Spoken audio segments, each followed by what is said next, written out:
Good evening बच्चों। आज मैं यूपी बोर्ड क्लास 10th और क्लास 12 यानी क्लास 10 और क्लास 12 हाई स्कूल और इंटर दोनों में बोर्ड की दृष्टि से अति महत्वपूर्ण विषय को लेकर आया हूँ। देखिए, हिंदी में जो हिंदी साहित्य का इतिहास है वह बड़ा ही महत्वपूर्ण है। एक एक नंबर के प्रश्न आते हैं शुरू में। उसके अंतर्गत हिंदी पद्य साहित्य का इतिहास है। तो हिंदी पद्य साहित्य को प्रमुख 4 भागों में बांटा गया है। पहला है आदिकाल, जिसको वीरगाथा काल के नाम से जाना जाता है। दूसरा पूर्व मध्यकाल, जिसको भक्ति काल के नाम से जाना जाता है। भक्ति काल को स्वर्ण युग के नाम से भी जाना जाता है। चौथा है आधुनिक काल। अब देखिए, आदिकाल की समय सीमा विक्रमी संवत 800 से 1400 है और सन 743 से 1343 है। देखिए, जो विक्रमी संवत होता है वह सन से 57 वर्ष आगे चलता है, ठीक है ना। तो सन 743 से 1343 ईस्वी है। दूसरा जो पूर्व मध्यकाल यानी भक्ति काल है, विक्रमी संवत 1400 से 1700 है और सन 1343 ईस्वी से 1643 ईस्वी है। अगला उत्तर मध्यकाल जो है रीतिकाल, संवत 1700 से 1900 है, विक्रमी संवत 1700 से 1900 और सन 1643 ईस्वी से 1843 ईस्वी तक। आधुनिक काल जो है वह विक्रमी संवत 1900 से अब तक और सन 1843 से अब तक है, आज तक। अब देखिए, ये तो उसका नाम और समय सीमा हो गया। अब है हिंदी पद्य साहित्य के विभिन्न कालों से संबंधित शाखाएं। उसकी शाखाएं देखिए, तो पहला है आदिकाल। आदिकाल जिसको वीरगाथा काल के नाम से जाना जाता है। दूसरा भक्ति काल। भक्ति काल को 2 भागों में विभाजित किया गया है। निर्गुण भक्ति धारा, निर्गुण भक्ति धारा को भी 2 भागों में बांटा गया है, ज्ञान मार्गी शाखा और प्रेम मार्गी शाखा। दूसरा सगुण भक्ति धारा।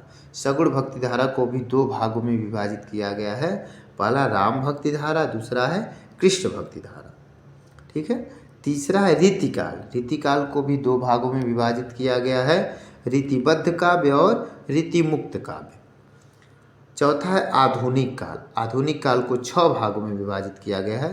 पहला है भारतेंदु युग, दूसरा द्विवेदी युग, तीसरा छायावादी युग।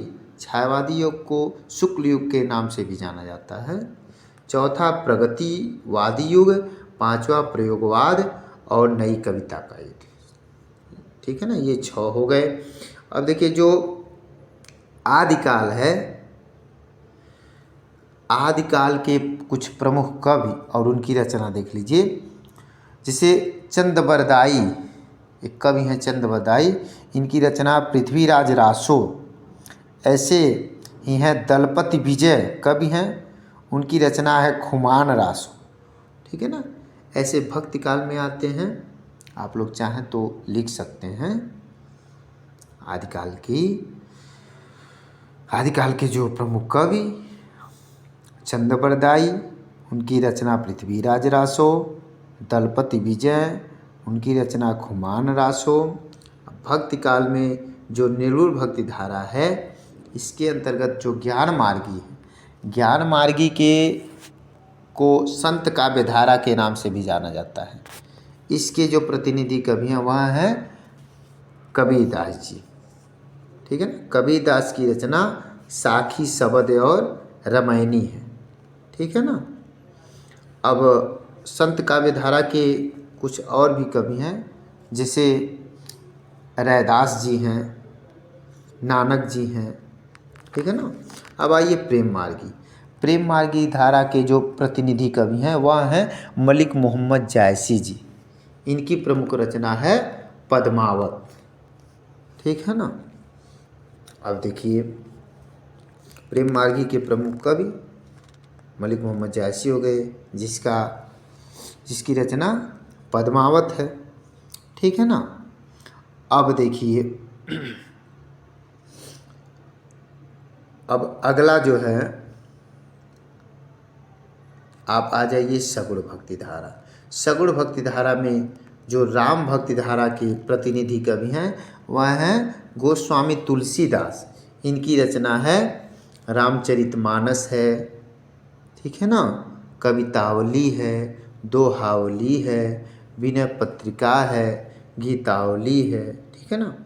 इसके बाद है कृष्ण भक्ति धारा के जो प्रतिनिधि कवि हैं वह हैं सूरदास जी। सूरदास की प्रमुख रचना सुरसागर है, सुरसारावली है, साहित्य लहरी है, ठीक है ना।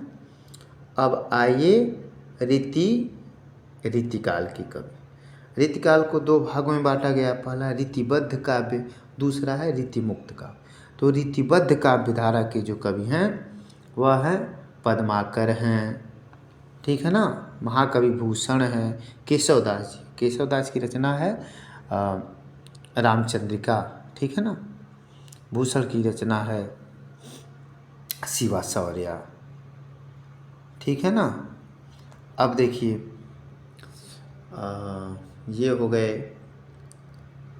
रीतिबद्ध। रीतिमुक्त काव्य धारा के जो कवि हैं वह हैं बिहारी लाल जी हैं और घनानंद। बिहारी लाल की रचना बिहारी सतसई है। सतसई मतलब 700, बिहारी सतसई में 700 दोहे निहित हैं, ठीक है ना। घनानंद का सुजान है रचना। अब देखिए इसके बाद आप आइए आधुनिक काल के। जो आधुनिक काल में जो भारतेंदु युग है, भारतेंदु युग, इसमें देखिए समय सीमा नहीं दी गई है। तो भारतेंदु युग की समय सीमा 1868 ईस्वी से 1900 ईस्वी है। आप चाहे तो रफ पे लिख सकते हैं कॉपी पे कि भारतेंदु युग की समय सीमा 1868 ईस्वी से 1968 ईस्वी है। ये भी प्रश्न आ सकता है। इसके बाद द्विवेदी युग जो है इसकी समय सीमा 1900 ईस्वी से 1922 ईस्वी तक है, ठीक है ना। अगला जो छायावादी युग है जिसको शुक्ल युग के नाम से भी जाना जाता है। ये नहीं कि छायावादी आ गया तो शुक्ल युग आ गया तो सोचें ये कौन है। छायावादी युग शुक्ल युग एक ही है। इसका समय सीमा 1922 ईस्वी से 1938 ईस्वी है, ठीक है ना।